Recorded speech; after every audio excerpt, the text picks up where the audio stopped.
Uma medida que divide opiniões. Às vezes é necessário já o emprego máximo da força, até mesmo com armas letais, para neutralizar um ataque criminoso. Nós temos que pensar que uma polícia eficiente não é uma polícia que mata pessoas. A polícia eficiente é aquela que previne crimes e promete impacto na segurança pública. E depois eles querem uma polícia que haja como a polícia da Suíça, pagando um salário de quarto mundo aqui para o policial brasileiro. Aí fica muito difícil. Eu não sei, sinceramente, em que local do mundo você tirar o poder de fogo das polícias ajudou a combater o cenário preocupante de crime que nós estamos a vivenciar. O decreto assinado pelo presidente Luiz Inácio Lula da Silva e pelo ministro da Justiça e Segurança Pública, Ricardo Lewandowski, estabelece diretrizes para a atuação dos agentes de segurança. Na realidade, não houve inovação alguma. O decreto pelo Ministério da Justiça e Segurança Pública, do ministro Lewandowski, ele só reitera o que já está previamente descrito na lei, não só na Constituição Federal, no Código de Processo Penal, Código Penal, legislações penais extravagantes, que é a obrigatoriedade do cumprimento da lei na, por exemplo, abordagem e apreensão de criminosos e prisão de criminosos. Devemos sim respeitar de forma irrestrita a legalidade. O uso progressivo da força já é algo que vem sido respeitado há muitos anos pelas forças policiais, então não houve nenhuma novidade. O que houve foi uma grande publicidade em relação a um fato, como se esse fato pudesse nortear as forças de segurança. O policial, ele tem como premissa basilar o cumprimento irrestrito à lei.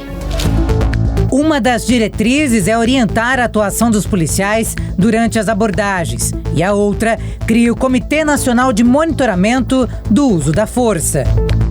Depende de cada situação. O uso progressivo da força é para neutralizar a ameaça ou atos criminosos que possam vir contra os próprios policiais, contra a própria sociedade. E nesse sentido, o policial, ele tem que preservar vidas, não só dele, não só da sociedade, e também a vida do criminoso. Então a atuação do policial, ela visa sempre a preservação de vidas. Claro que numa ocorrência policial, quando existe um ataque iminente do criminoso, uma afronta, uma violação de normas e condutas, a prática criminosa, é necessária a neutralização. Quando o policial ele corre um sério risco de vida, é necessário ali a neutralização. E o uso progressivo da força, ele não pode ser de forma escalonada como algo normatizado para todas as situações. Muitas vezes é necessário já o limite máximo da progressão da força para neutralizar um ato criminoso que é um atentado contra a vida do policial. E nesse sentido a gente pode falar na legítima defesa. Então existe uma atuação da polícia no cumprimento da lei, no combate ao crime, e uma atuação meramente normativa. Não são todas as normas que, no sentido prático no combate ao crime, elas estarão de forma escalonada, porque existem situações inesperadas. Existe, na realidade, uma guerra assimétrica no combate ao crime. O policial, ele visa a preservação de vidas e neutralização da ameaça, do ataque e do crime. O criminoso, não. O criminoso, ele só pratica o crime, não importando com vidas e nem com efeitos colaterais que possam colocar vidas em risco. O uso da força é um fenômeno a ser observado pela sociedade de maneira geral e, inclusive, por um órgão muito importante que tem previsão constitucional, que é o Ministério Público, a quem compete fazer essa fiscalização de todas as polícias do Brasil. As normas se aplicam às polícias federal, rodoviária federal, penal federal e às Forças Nacional de Segurança Pública e Penal Nacional. Foi assinada também a portaria que cria o Núcleo Estratégico de Combate ao Crime Organizado. E choveu no molhado. Não vai mudar absolutamente nada. É um papel de pão que Tudo que ele escreveu ali já está nos procedimentos policiais, principalmente da Polícia Militar, que é muito rigorosa quanto aos procedimentos de todos os policiais. A padronização de procedimento, o uso escalonado da força. Vivemos em tempos de guerra com uma legislação de paz. Então fica muito difícil. Não vai mudar nada, parece que ele jogou para a mídia, que ele fez isso para agradar a mídia, mas quem for estudar a fundo e pegar, por exemplo, a Polícia Militar aqui do estado de São Paulo, vai ver que tudo que ele escreveu lá praticamente já consta aqui nos manuais de procedimento da polícia. Não entendi por que ele fez isso. Eu acho que o ministro devia se preocupar com as fronteiras, mais de 10 mil quilômetros de fronteiras, onde armas e drogas entram com muita facilidade. O Brasil não produz cocaína, o Brasil não produz crack, e as fronteiras estão abertas para qualquer traficante entrar com muita facilidade, inclusive com armas que acabam parando nesses morros do Rio de Janeiro, em comunidades aqui de São Paulo, usadas nessas guerras de facções, usadas nesse crime do novo cangaço, onde se explode cidades inteiras, bancos, agências bancárias, carros fortes. O governo devia se preocupar com isso. Quanto ao uso escalonado da força, a polícia já faz isso. Tem erros? Tem. Mas todos os policiais que erram são severamente punidos pela Corregedoria, pelo Ministério Público, pela Polícia Civil, que investiga também através do inquérito policial. Então, não passa impune os erros policiais. Eles são investigados, são denunciados e, por vezes, punidos. O tema lança luz a várias questões na segurança, que é um dos grandes problemas do Brasil. Enquanto o governo federal defende que a medida moderniza a política de segurança pública e previne abusos, o debate sobre a autonomia estadual e a eficácia das mudanças continua. Seria muito bom se o governo federal ajudasse os governos estaduais. Segurança pública é dever do Estado, ou seja, do governador. Mas o governo federal pode subsidiar através de recursos. Se ele ajudasse, por exemplo, na compra de tasers, que é essa arma de choque, para ter em cada viatura, seria excelente. Sou favorável. Duvido que faça isso. Duvido, porque vai custar muito dinheiro. Eles vão jogar essa responsabilidade para os governadores. É isso que eles vão fazer. Assim como as câmeras corporais, que eles querem que use o tempo todo. Querem monitorar o policial o tempo todo. Mas eles se esquecem que quem mais faz maldade para a população não é a polícia. São poucos policiais que erram. Quem mais faz maldade para a população são os políticos. Nesses ninguém quer colocar câmera. Deputado ninguém quer colocar câmera. Senador ninguém quer colocar câmera. Vamos colocar em todo mundo, em todo servidor público, inclusive na classe política. Duvido que coloque. Ou seja, para eles a polícia é o grande mal da sociedade. Para eles que estão agora aí no poder, é o grande mal. A polícia é a grande defensora da sociedade. Se não fosse a polícia, mesmo trabalhando com essas leis que só beneficiam bandidos, a situação no Brasil estaria muito pior. Dezenas de policiais são denunciados, são condenados, muitos deles injustamente, em júris, porque estavam lá tentando salvar a sua própria vida e matar em legítima defesa. Mesmo assim são colocados no banco dos réus, pagam advogados para sobreviver com um salário pífio.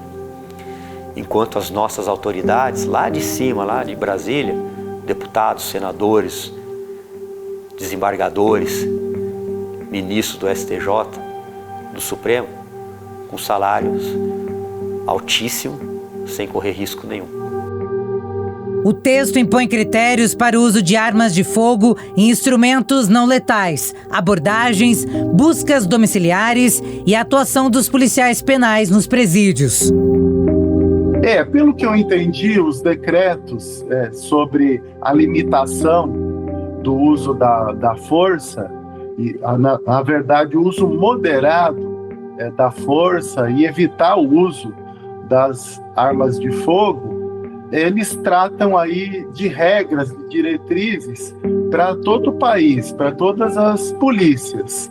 Mas inicialmente o governo federal está adquirindo essas armas não letais para as suas corporações, a Polícia Rodoviária Federal, a Polícia Federal, as suas polícias penais. Mas é necessário que o governo federal depois possa expandir, principalmente para que os estados que não têm tanta estrutura de armas não letais possam ter acessos e também que os seus policiais possam utilizar esses armamentos. O governo federal tem esse papel de dar o exemplo e de garantir também essa estrutura necessária em apoio aos estados. A pasta será responsável por financiar, formular, implementar e monitorar ações relacionadas à atuação dos agentes. Além disso, as armas de fogo também terão uso limitado pelos policiais. A definição de um estudioso de polícia pelo mundo, David Bailey, ele diz o seguinte, que a polícia constitui um agente da sociedade que usa a arma porque ela pode vir a ser empregada na resolução de um conflito. E isso, naturalmente, está mencionando o fato de que a força faz parte do trabalho policial. A regulação dessa força, universalmente, até pela nossa legislação, e há muito tempo, há mais de 80 anos, ela estabelece, claro, uma proporcionalidade e uso razoável da força, quando se fala na prisão em flagrante, ou eventualmente até num homicídio praticado por policial, a morte de alguém numa situação de trabalho, que precisa ser estritamente na medida da necessidade e que não pode exagerar no uso da força. Então, o uso razoável, o uso comedido, o uso moderado da força faz parte da legislação e do treinamento dos policiais. No caso específico de São Paulo, há 25 anos que se adota um sistema chamado método Giraldi, justamente para evitar tanto que o policial seja ferido, com falta de cuidado e o treinamento, como também ferir ou até matar pessoas apenas em estrito último caso possível. O Brasil tem uma das polícias mais violentas do mundo. Então, por ano, nós temos uma polícia que, em média, ela é responsável por 20% dos homicídios, enquanto nos países da Europa, a polícia não é responsável por nem 1% do total de homicídios. Então, nós temos as polícias mais letais do mundo. E isso precisa ser combatido através do controle da violência policial, do controle sobre o uso da força, através da maior utilização de armamentos não letais. Diante da discussão, vários são os retratos da realidade do país. O último balanço divulgado pela Secretaria de Segurança Pública mostrou que entre janeiro e setembro de 2024, 13 policiais militares e 2 policiais civis foram mortos em serviço em São Paulo. O levantamento não contabilizou o número de agentes mortos enquanto estavam de folga. Para especialistas, o aumento no número de mortes de policiais no ano passado se deve a 2 fatores: a forte atuação da polícia no combate ao tráfico de entorpecentes e o outro aspecto é que a polícia vem mantendo o ritmo pesado de prisão de criminosos.